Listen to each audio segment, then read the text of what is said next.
Guys, I'm Combat Craig. Welcome back to another video. Today we're talking about 3 VA claims that are easy to win and easy to prove. Today we're going over 3 separate disabilities, and you can file these at any time regardless of where you're at in the VA claims process. So if you're not service connected for anything at all and you need to get some points on the board, got a claim for that. And then if you want some high value claims, I've got a couple of those too. Those usually work better as secondaries, but it is possible to file them as direct service connection claims. Depends on your situation, and more importantly, if you're in the 1-year presumptive period, that's when I would do these. The reason these are good claims to file is because they're subjective in nature. Subjective means that only you know about them. A doctor will disprove your claim if you don't lay the foundation, current diagnosis, symptoms, and a nexus. But a doctor can't really tell if you have these things or not. So we also have objective claims like hypertension. You have the numbers and the blood pressure or you don't. Orthopedic claims. Knee conditions. Yes, you could get 3 ratings in your knee. It's all based on range of motion. So you could only move this many degrees. Same with your feet, same with your back. A lot of disabilities only get rated so high. And the main reason for that is because they're capped because of numbers, and you can't really fight those numbers because of objective testing that's done on you. They'll take your blood pressure, send you to an MRI. They can see what's going on. So it's fine to file those claims, but subjective claims are the way to go, and they work well as secondaries. If you want to learn more about the VA claims process, check out my boot camp, and if you need medical evidence, you will for these last 2 claims.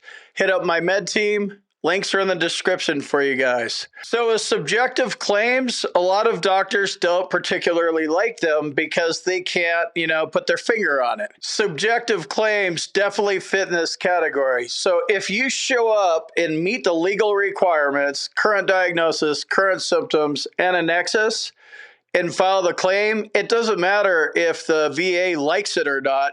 You legally proved that you have this disability. So they may push back on you. Expect them to. I expect them to do all sorts of unexpected things, right?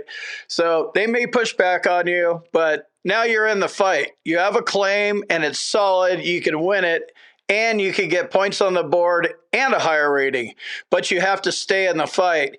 And by staying in the fight, you have to look at your dates. You file the claim, wait 6 months, they deny it. You look at your decision letter, see why they denied your claim, lack of diagnosis, or they don't like your nexus, so you didn't provide one.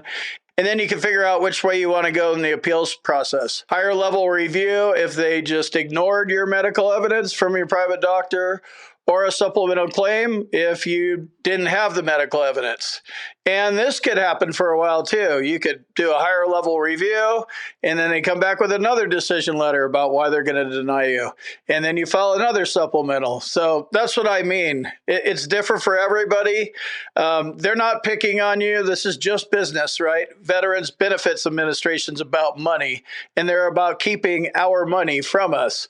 So some of us are going to have to fight harder. That's irrelevant. You have to fight as much as you need to fight. And if everything sits on top of a good concrete foundation versus quicksand, you're in the fight, you're going to win, you will prevail. I promise you.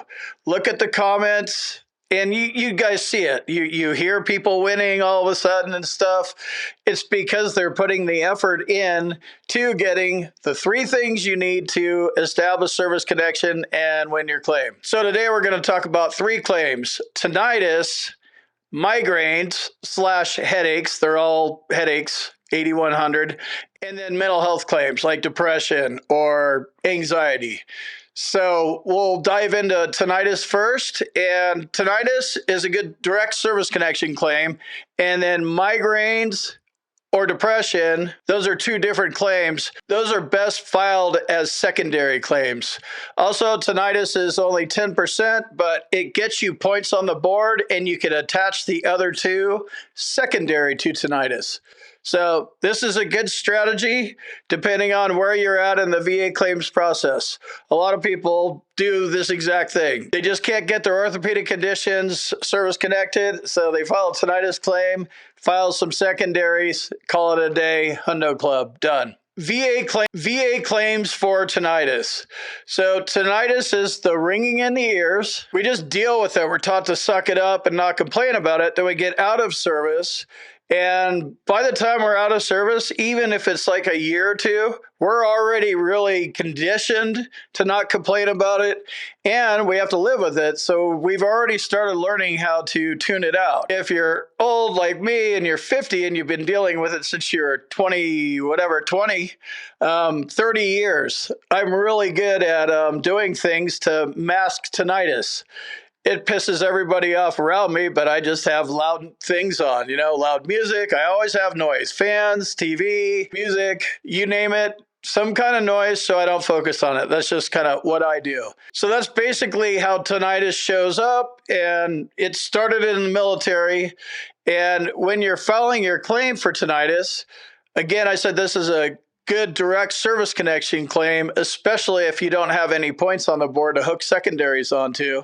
So the way that the current diagnosis, current symptoms, and the nexus works with tinnitus is you're not going to have a diagnosis. That's going to come from the VA. That's not a strategy that I preach or teach, but that's the way tinnitus claims work. As far as the symptoms go, you are able to report the symptoms because it's actually 95% subjective. There is 5% of people out there that have objective tinnitus that's testable. But for any of you watching me, it's all subjective. So with the symptoms, you have to talk about when they started and what they're like. And with disabilities, they're looking for chronic disabilities, right? You have acute and chronic. Acute's like 6 months, chronic's like for the rest of your life. So my tinnitus started on the flight line at Incirlik Air Base in Turkey, and it's never stopped. It's been going on the whole time. And that's exactly what they need to see. And you're able to write that because nobody else can write it for you. No doctor can say how bad your tinnitus is and all that kind of stuff.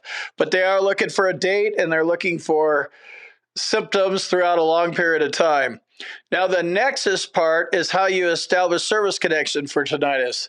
This one, again, is also done in your same personal statement, and you say it started on this date or this time frame, sometime in August 1990, September 1990, at Incirlik Air Base, and I was sitting on the flight line, and cops didn't have hearing protection, and I noticed it then. I was on the flight line like forever, right?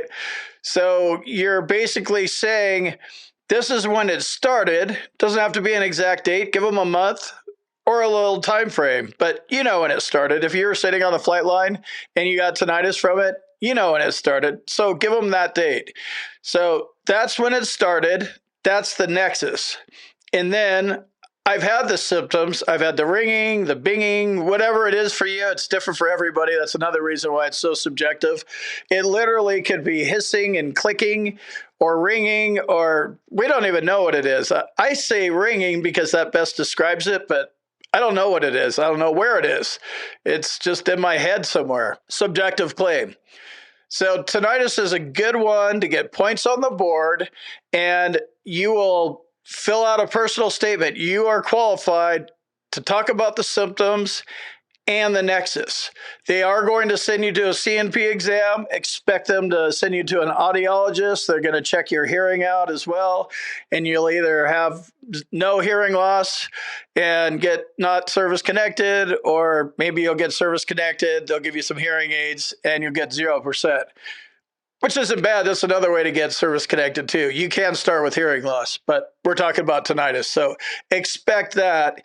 And the doctor is going to be the one that provides the diagnosis. So then you'll have all three elements: diagnosis, current symptoms, and the nexus. Tinnitus is a great way to get points on the board.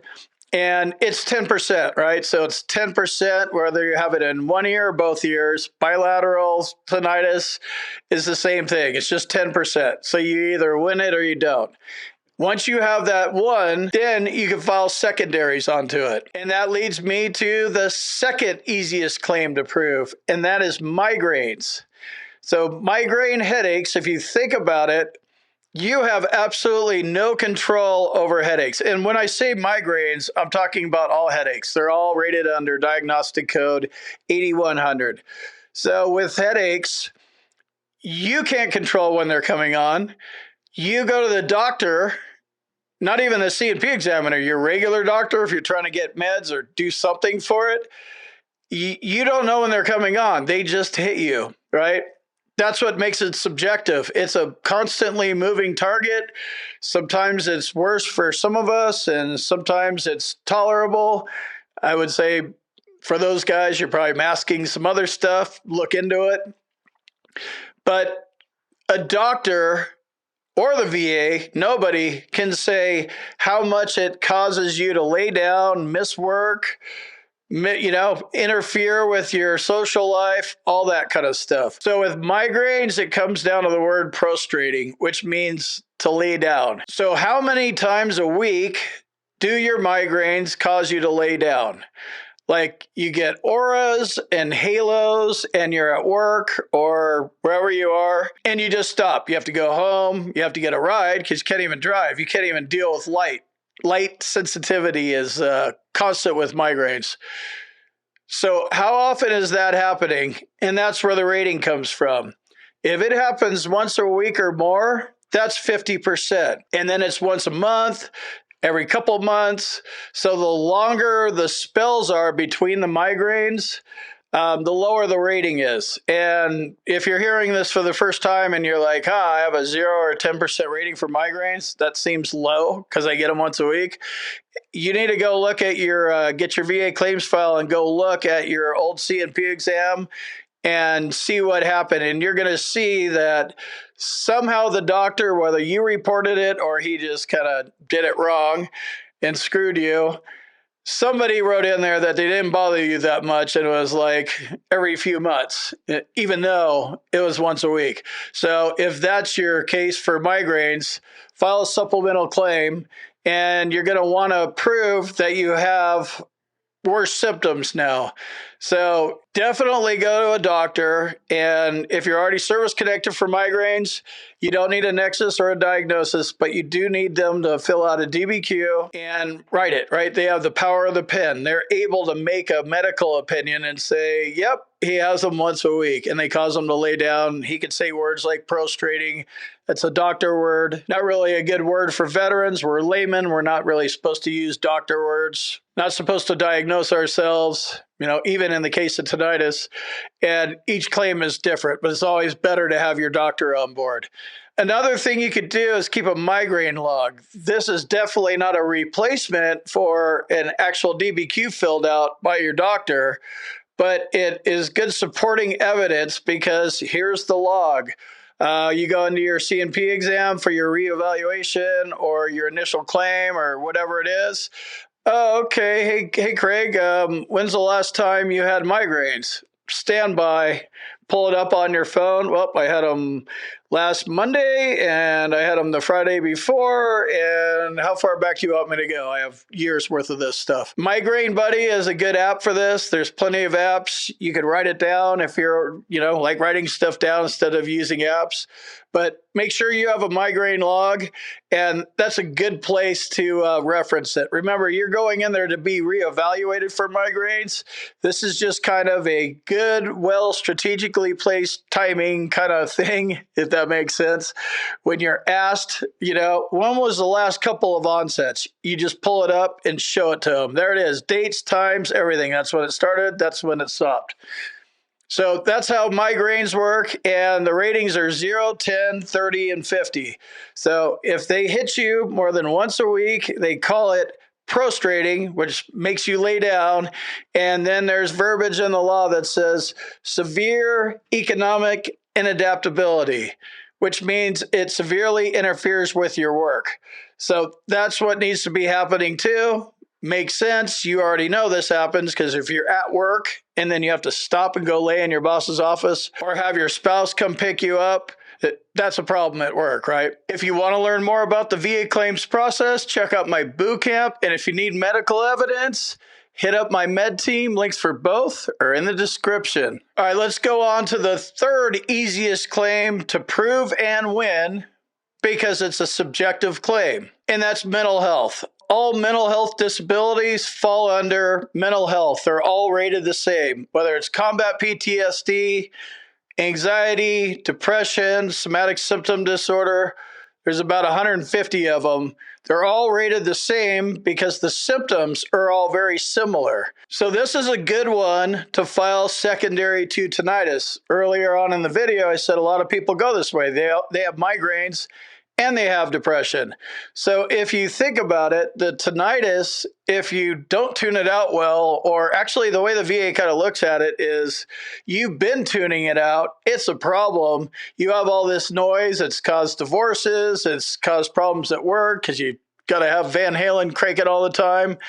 That's a problem. And then that causes depression. So that's kind of how like a secondary for tinnitus would work if you're doing depression secondary to tinnitus.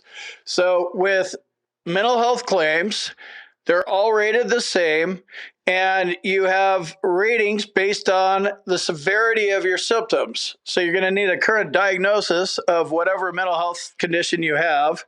You're going to need your doctor to write the current symptoms so you get that higher rating. They go 0, 10, 30, 50, 70, and 100. So mental health goes all the way up to 100. And then you're going to need the nexus. We're talking about doing a secondary claim. So if you have depression over here and your tinnitus is causing it over here, the doctor needs to make the link. It's a medical link. It's the medical nexus. He needs to say, in his opinion, on at least as likely as not basis, yes, Combat Craig's depression is caused or aggravated by his service-connected tinnitus. So all three pieces, current diagnosis, symptoms, and a nexus. You need to have all three of those. And then I would just have your doctor fill out a DBQ. If your doctor won't do this for you or your VA doctor won't do it, hit up my med team. There's an email address in the description. They can help you out, guaranteed. So with mental health claims, looking through the symptoms, do you have these symptoms? That's the first place that I would start, and kind of where I started 4 years ago or whenever I filed my last claim and finally won. All right, 0%. Nope, that's not me. 10. Nope. 30. Nope. I actually started off with a 50% rating for mental health, and then that went up to 70. And that is deficiencies in most areas of your work and social life. And mental health claims come down to social and occupational impairment. And it's weird language, but it's social life, your entire social life. What kind of problems do you have there? And then your work life. What problems do you have there? So social life would be, do your kids not like you? Do they not talk to you? Have you been divorced? Where do you have problems? And just do you not get along with your mom or your grandma or whoever it is in your family? And then are you socially awkward? Do you not like going out and you're uncomfortable around people? You know, basically everything other than the hours that you're at work. What's going on there? So read the rating criteria and see if any of these things fit you. Cameras are a good one. I have cameras and I have monitors off screen. I can see around my house all the time. I'm well armed and ready to, do whatever I need to do here. That makes me feel safe. And I've been like that since I got out of the military. I just have to know what's going on, and they're coming to get me, and I'm going to be taking some of them out when that happens. Who are they? I have no idea, but they're going to have a bad day. And I'll be ready for them. So when you compare that kind of mindset to like a normal person, normal people don't act like that. Normal people are not sitting here with their cameras and ready to defend themselves. It's just not something they do. And I guess that makes sense too, right? Because we actually were in the military. They weren't. They could have had a problem at 7-Eleven, but generally speaking, they were probably good, had some kind of plan, or working at JCPenney or whatever. That didn't happen to us. Things happened to us, and this is one of the results. So look at the rating criteria. This example with the cameras might be you, it might not be you. There's a lot of examples in the rating criteria. See if you meet the requirements for a 30% VA mental health rating, or a 50% rating, or a 70% rating. And if you already have a mental health rating and you think it's low, same thing. Go look in there and read the different verbiage under the ratings. The higher up it goes, it's the more impaired you are. And then 100% is total social and occupational impairment. So it's like 0, like it doesn't really bother me. 10's like, yeah, the meds work, kind of. And then, yeah, nothing works. I can't function at any level. So these are 3 claims that are easy to prove. Tinnitus will get you points on the board if you're not service connected for anything. And then migraines and mental health are 2 high value secondary claims, because high value claims are 30% ratings or higher, typically, if you prove it and you get your symptoms documented right. Migraines are 50%, mental health is typically 70%. That's high value claims. And if you are at 0, trying to figure out where to start with tinnitus, win tinnitus. You have to win it first before you file secondaries, right? Got to have something first before there's a second. So, and this, I know this is confusing, but just wait for your claim to be adjudicated and win the tinnitus claim, and then launch the migraines and the depression. That's the strategy that I recommend, and that's a strategy that you should do. If you want to learn more about the VA claims process, check out my boot camp. And if you need medical evidence, hit up my med team. Links for both are in the description.